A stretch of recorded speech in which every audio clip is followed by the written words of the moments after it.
Madame, Monsieur, bonjour et bienvenue sur France 3 Alpes et Rhône-Alpes pour un nouveau numéro de Dimanche en politique. Alors cette émission exceptionnellement n'a pas pu être enregistrée à Lyon.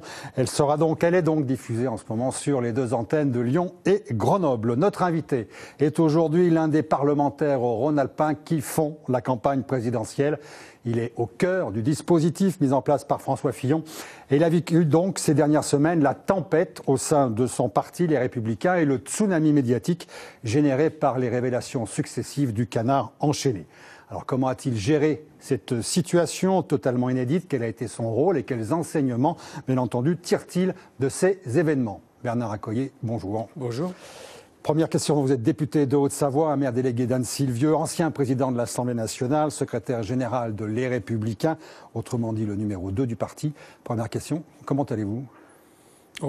Je vais bien. La question qui se pose maintenant, c'est comment rentre-t-on dans le débat, le vrai débat de la campagne présidentielle? Je vous demande ça parce que c'est invraisemblable ce qui arrive aujourd'hui, à la fois ce qu'on sait maintenant sur François Fillon, la tempête médiatique de derrière. C'est une situation, je disais, totalement inédite. Comment on le vit au quotidien?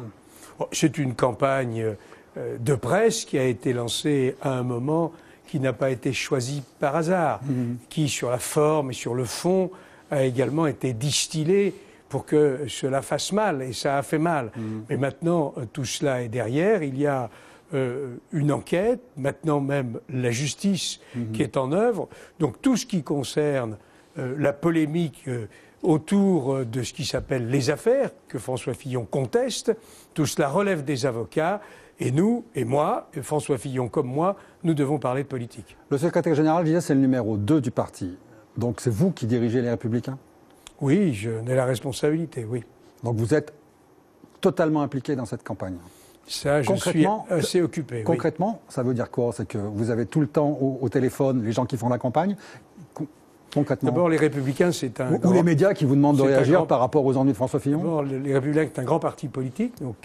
Donc il y a des fédérations dans tous nos départements, y compris dans les territoires d'outre-mer, que nous avons en contact.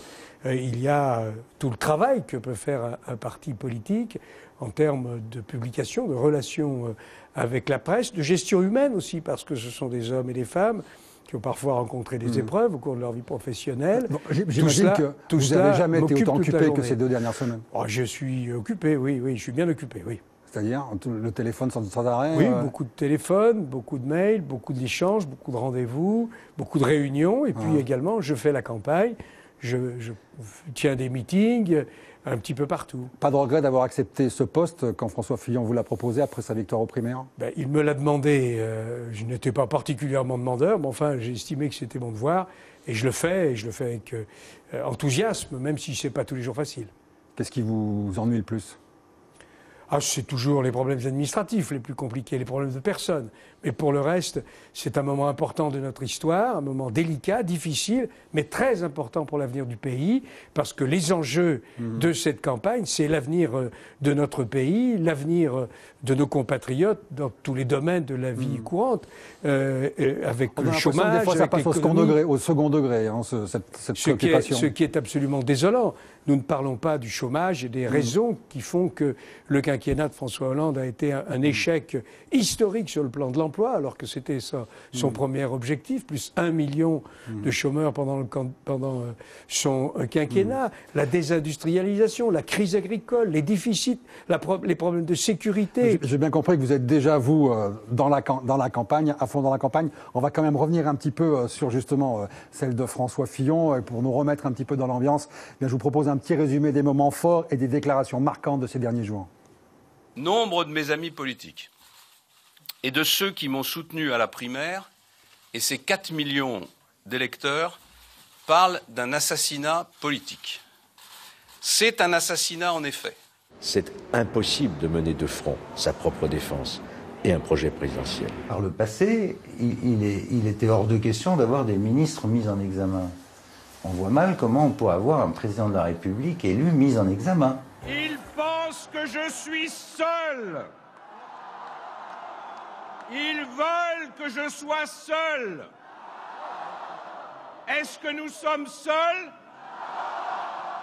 Je confirme, une bonne fois pour toutes, que je ne serai pas candidat à la présidence de la République. Personne n'a le pouvoir de m'obliger à retirer ma candidature. Le comité politique, après un large échange, a renouvelé à l'unanimité son soutien à François Fillon. Bernard Accoyer, la première question, votre avis personnel. Est-ce que pour vous, un candidat mis en examen, une personne mise en examen peut être candidat à la présidence de la République? Oui, parce que être mis en examen n'empêche pas que prévale la présomption d'innocence. Donc la réponse est oui. Il y avait un accord au niveau ministériel. On disait un ministre ne peut pas être mis en examen, il doit démissionner. À ce moment-là, quand le problème s'est posé, quelle était votre position? Je n'ai jamais été ministre. J'ai été président de l'Assemblée nationale, mais je n'ai jamais été ministre. Vous avez certainement émis un avis sur cette jurisprudence-là. J'étais assez réservé sur les préjugés en la matière, parce qu'on a vu de très très nombreux cas où des personnalités politiques à droite ou à gauche ont été mises en examen, et ensuite, au bout d'1, 2, 3 ans, parfois même plus de procédures, il y a eu un non-lieu. Donc soyons extrêmement prudents sur ces questions où finalement il n'y a pas de jugement et où on dit bon, attendez, il est accusé, à tort ou à raison, et on condamne. Non, ça ne peut pas marcher comme ça dans un pays de droit, et nous sommes dans un pays de droit. Autre question sur la réaction de François Fillon. Est-ce que pour vous elle est normale ou au contraire un peu choquante de dire c'est un assassinat politique et de faire applaudir, enfin d'aller contre la presse, de mettre en cause l'indépendance des magistrats, de faire ruer la presse? Sur la séquence des événements, que s'est-il passé? Il y a d'abord eu une primaire avec 2 dimanches de suite, 4 300 000 Français qui se sont déplacés. Ce qui donne une légitimité indiscutable, comme l'a rappelé François Fillon lui-même. Ensuite, il y a eu une opération de presse, qui est effectivement une opération qui est destinée à abattre le candidat. Vous êtes sur la même longueur d'onde que François Fillon, sur celle un peu du complot alors? En tout cas, alors que les faits qui sont reprochés à François Fillon remontent à plus de 20 ans, qui peut penser que le moment a été choisi comme ça, par hasard? Non, il y a évidemment un calendrier, il y a évidemment des mots, des expressions, une présentation qui sont choisis pour faire mal et qui ont fait mal. Bon, maintenant, avec la légitimité de la primaire, avec la décision d'Alain Juppé qui dit non, moi je ne veux pas servir de plan B, eh bien, il y a un candidat, c'est le candidat. Et maintenant, le problème, c'est quoi? C'est l'alternance. Parce que le pays a besoin de cette alternance. Les Français attendent cette alternance. Non. Les Français voient bien que le pays est en train de couler. Vous dites que ça sort pile au moment où François Fillon se présente à la présidence à la candidature pour la présidentielle. Ça veut dire que tous ces faits-là étaient su avant. C'est le moment où il sort qui vous choque. Alors. Qui invente quoi? Écoutez, je ne voudrais pas que cette émission, une nouvelle fois, conduise à parler de faits qui sont désormais entre les mains de la justice. Laissons la justice faire son travail, les avocats faire le travail, et parlons, si vous voulez bien, de la situation du pays, du projet de François Fillon et de la nécessité de réformer la France. Non, je vais parler de vous, parce que, en fait, vous avez accompagné tout ça. Est-ce que vous, à un moment donné, vous avez douté de cette candidature? Moi, je suis un homme qui pense que notre pays est dans une situation très difficile. D'être présent au second tour. Et finalement, il y a un doute maintenant aujourd'hui sur la présence de François Fillon au second tour. Un homme qui fait de la politique, qui pense que notre pays est dans une situation très difficile. J'ai pris acte qu'il y avait un candidat de la droite et du centre qui a toute la légitimité, qu'il y a des faits qui lui sont reprochés, qu'il conteste, qui sont entre les mains de la justice. La justice fait son travail, mais maintenant, mon devoir, ma mission, ma priorité, c'est de parler, encore une fois, du fond, de la situation du pays, du programme de François Fillon. Pourquoi ce programme est le seul qui puisse être adapté et qui est adapté aux problèmes du pays? Je reste sur vous, Bernard Accoyer, le grand témoin. On a l'impression, quand on regarde tout ça, que le moment clé, c'est ce comité politique du lundi. Vous y étiez? Oui, bien sûr. Il y a eu ce comité politique lundi, pas le dernier, l'autre. Pourquoi? Qu'est-ce qui s'est passé? Parce que c'est un moment clé. C'est au lendemain de la manif du Trocadéro. Racontez-nous un peu. Ça s'est passé très simplement. Trocadéro est une grande réussite. François Fillon trouve cette légitimité populaire dans cette manifestation. Le lendemain, Alain Juppé dit en aucun cas je ne serai candidat. Donc le soir même, il y a le comité politique où nous actons ces 2 événements majeurs et où nous repartons unis, tous derrière François Fillon. C'est ça qui s'est passé lors de ce comité politique. Alors vous allez me dire, pourquoi avait-il été programmé? C'était justement pour qu'on se mette d'accord avant la journée du mardi. Et tout ça, c'est de la cuisine politique. Ah, mais il est... Oui, oui, oui. Mais en fait, en même temps, c'est passionnant. Oui, mais parlons du fond. Ce qui est passionnant pour le pays, c'est le fond. Comment la France sera demain? Où en sera le chômage? Comment on fait d'arrêter la désindustrialisation? Comment vient-on au secours des agriculteurs qui sont désespérés? Comment la France se protège-t-elle? Vous êtes maintenant à fond derrière François Fillon, parce qu'en fait, il n'y a pas d'autre solution, justement, à cause de la primaire. J'ai toujours été derrière François Fillon depuis le début. Encore une fois, il y a eu des événements qui sont entre les mains de la justice et qui sont contestés par François Fillon. Je suis surtout désolé que la campagne ne réponde pas aux attentes des Français. Je pense que c'est dangereux.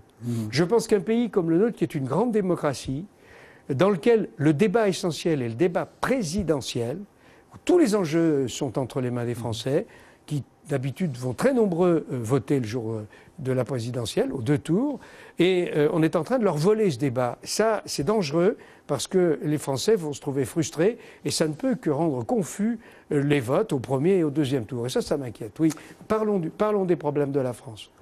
Dans les meetings, comment est l'ambiance Dans les meetings, l'ambiance est enthousiaste, que ce soit les meetings de François Fillon ou que ce soit les meetings que nous pouvons conduire les uns et les autres qui sommes des soutiens de François Fillon. Et il y a toujours beaucoup d'ambiance dans les meetings de soutien à François Fillon. Oui. On parlait de famille unie derrière, d'un appel au rassemblement derrière François Fillon. Il y a quand même quelques défections qui posent problème. Il y a un sénateur que vous venez d'exclure. Donc vous êtes à la manœuvre puisque vous êtes patron des Républicains. Ça veut dire quand même que c'est pas si simple que ça, même au sein de votre famille. Un sénateur sur une centaine, c'est pas beaucoup. Le premier, et en plus, c'était un sénateur qui avait été élu en dehors des Républicains eux-mêmes. Mais puisque vous me parlez des parlementaires, je voudrais vous dire que François Fillon est le seul qui peut et qui est sûr d'avoir une majorité pour gouverner, pour réformer le pays. Pour prendre tous les autres candidats, en particulier Mme Le Pen ou M. Macron, et ils le disent eux-mêmes, ils n'auront pas de majorité. Bon, alors on élit un président, il n'a pas de majorité, mais la France ne peut plus attendre pour ces réformes. Les autres pays d'Europe et du monde ne l'attendront pas. Alors, on va parler justement du programme de la campagne présidentielle et notamment d'un de ses aspects qui est celui de la santé dans lequel vous êtes très impliqué, qui a aussi fait polémique au début puisque lors des primaires, François Fillon avait un peu choqué en disant que les remboursements de la sécurité sociale... une expression qui avait été mal comprise. Les petits soins ne rembourseraient plus les petits soins, entre guillemets. Alors je vais demander c'est le thème d'ailleurs de notre débat, je vais demander à Raphaël Briot donc, de nous rejoindre pour débattre avec vous. Raphaël Briot est un contributeur au programme de Jean-Luc Mélenchon, la France Insoumise. Rapidement, juste pour déterminer un petit peu les mesures phares des 2 programmes, on va commencer par le programme de François Fillon. La consultation de prévention tous les 2 ans pour tous les Français, le développement des maisons médicales et des structures d'urgence pour les premiers soins, l'abrogation de l'article 83 de la loi Touraine sur l'obligation d'appliquer le tiers payant, le remboursement de la totalité du coût de lunettes de qualité pour tous les enfants de France, enfin la suppression de l'aide médicale d'État et des États généraux de la santé qui devraient se tenir fin 2017, début 2018. J'ajoute une économie de 20 milliards d'euros sur 5 ans pour ramener l'assurance maladie à l'équilibre d'ici à 2022. Maintenant, on va passer aux mesures phares du programme de Jean-Luc Mélenchon. Donc, le remboursement de tous les soins prescrits à 100%. La création de 2000 centres de santé avec des médecins fonctionnaires salariés, interdiction des dépassements d'honoraires, révision de la tarification à l'acte pour les hôpitaux, le recrutement de 62 500 soignants et médecins à l'hôpital. Et puis j'avais noté aussi la gestion des ARS par des collèges de citoyens et la suppression des mutuelles. Raphaël Briot, on voit qu'il y a quand même 2 philosophies très différentes. Souhaitez-vous en fait stopper une libéralisation de l'assurance maladie ? Pas de la santé, en général. Pas de l'assurance maladie, mais de la santé. Effectivement, la pierre angulaire du programme de la France Insoumise, en termes du livret santé, l'originalité, c'est mettre tous les organismes complémentaires sous la tutelle de la sécurité sociale, revenir à la sécurité sociale telle qu'elle a été imaginée par ses concepteurs au sortir de la guerre. Pour plusieurs raisons, ça coûte moins cher, il y a moins de disparités et on a un exemple qui marche bien comme celui de l'Alsace-Moselle. Donc ça c'est un exemple phare, en tout cas, qui éclaire notre programme. Le système d'Alsace-Moselle, c'est pas un système étatisé. Or, le programme de Jean-Luc Mélenchon est un système totalement étatisé. Nous ne pensons pas que les Français souhaitent rentrer dans un système de soins étatisé qui, de surcroît, coûterait extrêmement cher. On l'a vu avec les dispositions qui sont proposées. Donc, pour ce qui concerne le programme de François Fillon, qui a été entièrement revu à la suite de la polémique, il s'agit au contraire de sauvegarder l'assurance maladie, qui est fragilisée, sans qu'il y ait de remboursement, sans qu'il y ait de déremboursement, et en améliorant un certain nombre de prestations, vous les avez citées, notamment les lunettes pour les enfants, et en pilotant la complémentarité entre l'assurance maladie obligatoire, la sécurité sociale, et les assurances complémentaires, qui sont les mutuelles, les organismes de prévoyance et les assurances privées. Ce pilotage n'existe pas, ce qui fait qu'il y a un reste à charge aujourd'hui qui est souvent trop important, et l'objectif de François Fillon est au contraire de diminuer, de ce que l'on dit,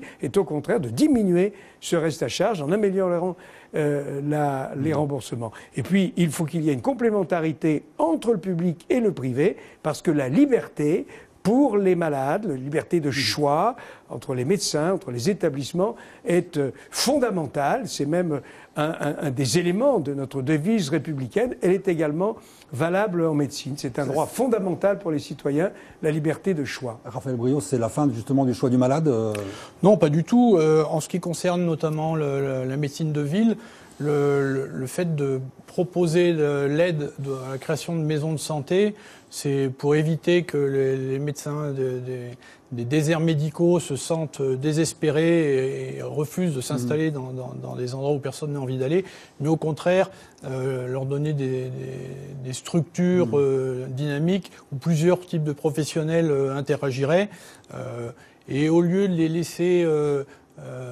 gérer avec leurs malades des relations d'argent à argent, plutôt proposer une forme de paiement par capitation, c'est-à-dire une sorte de salariat pour un nombre donné de clients, comme ça se fait en Angleterre. Ça marche pas mal dans pas mal de pays. Il ne s'agit pas de fonctionnariser à tout crin, mais plutôt de servir d'exemple où ça marche pas mal. On en a un d'ailleurs sur le plateau du Vercors, une maison médicale qui pourrait très bien nous servir d'exemple. Il y a des choses qui aujourd'hui, vous trouvez ça choquant. Alors, on parle des dépassements d'honoraires. La médecine, le modèle aujourd'hui, fonctionne pas bien.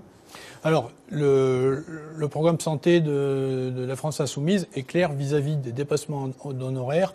Et on pense que la loi Touraine, avec la génération du tiers payant, va être un des moyens de limiter les dépassements d'honoraires, et on a vu la bronca que ça a généré. Sur ce chapitre-là, François Fillon est contre le tiers payant généralisé, comme d'ailleurs la quasi-totalité des médecins libéraux. N'oublions pas que la plus grande partie des soins en France sont dispensés, pour ce qui est de l'ambulatoire, par des médecins libéraux.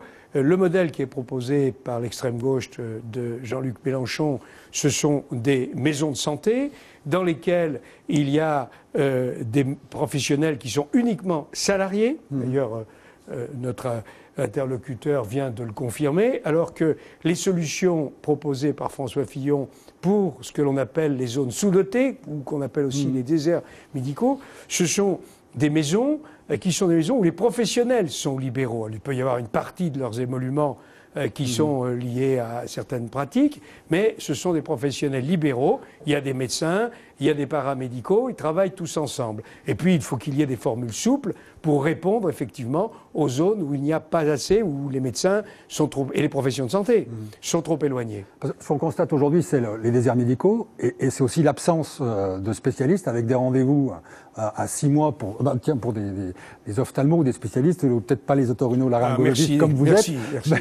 Mais en tout cas, pour certains, c'est ça qui gêne en gros aujourd'hui les Français dans leur accès aux soins. On l'a vraiment touché du doigt lors de l'épidémie de grippe dont on sort à peine sur Grenoble, et pourtant Grenoble a été cité en exemple comme ayant particulièrement bien géré la crise. Et on s'est trouvé pendant la semaine entre Noël et Jour de l'An sans possibilité pour les gens de pouvoir consulter des ORL, des ophtalmos en dehors de l'hôpital.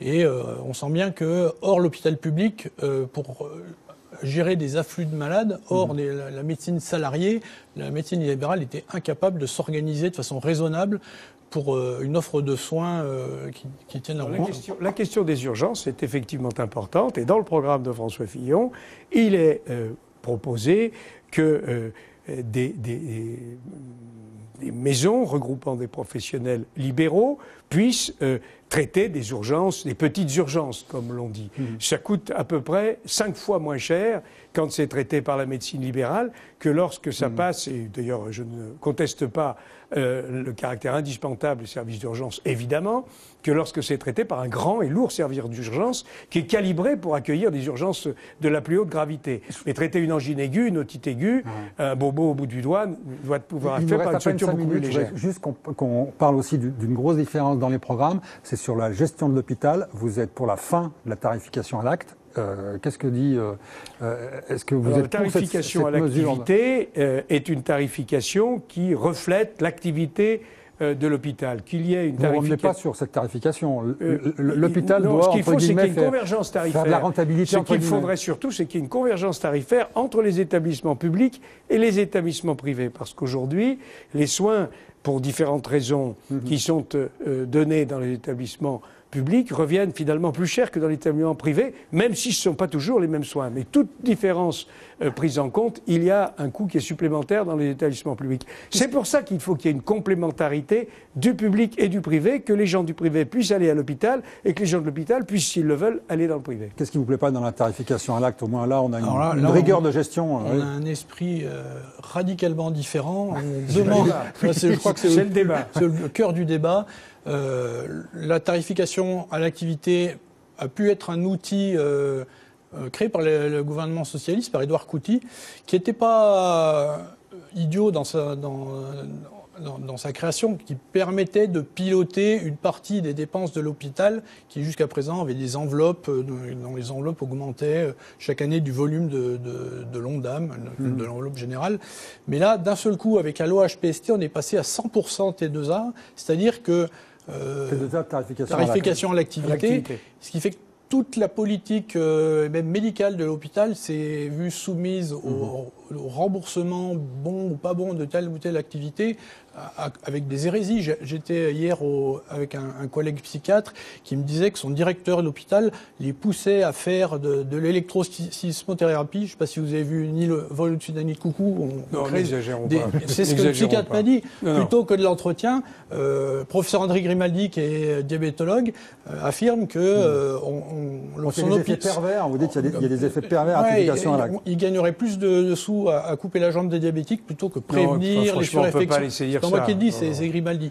Et c'est vrai que se fixer uniquement sur l'acte, c'est laisser de côté la prévention, le chronique, c'est la différence entre le cure et le care. C'est pas ça qui est reproché à la tarification à l'activité. C'est le fait que les services peuvent multiplier, c'est-à-dire travailler davantage pour bénéficier de dotations supérieures. Oui. C'est ça qui est reproché par l'assurance maladie à la T2A.